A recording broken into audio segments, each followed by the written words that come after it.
Alors, j'ai pas une scolarité bien facile, hein. J'ai eu une scolarité en dents de scie, on va dire. Bon, la primaire, ça s'est relativement bien passé, si ce n'est que j'avais quand même tout le temps ma mère derrière moi pour me faire bosser, et mon père à moindre degré.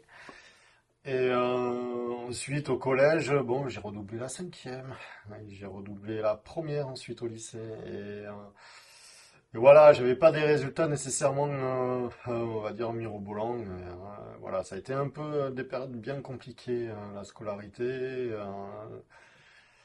J'étais un l'élève moyen, parfois nul dans certaines matières, voire même très nul, en maths par exemple.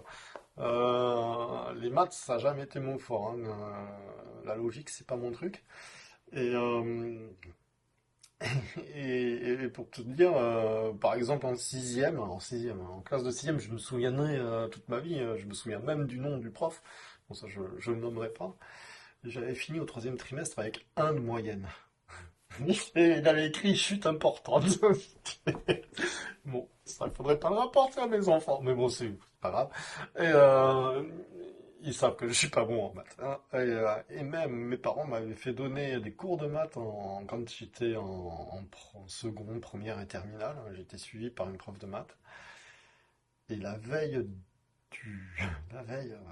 attends, bon, les gens vont dire, mais il est vraiment con, lui. C'est pas grave. J'ai la veille de l'épreuve de maths.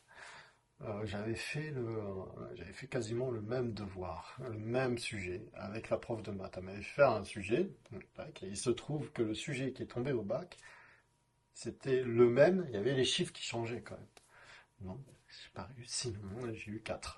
J'ai eu 4 sur 20. Voilà. Ça me fait rire aujourd'hui parce que moi j'ai finalement eu mon bac, hein, en rattrapage, mais je l'ai eu. Voilà, c'était ça d'ailleurs. Le mot rattrapage, moi, pour ma scolarité, c'est le bon terme. Tu vois, il a fallu ramer.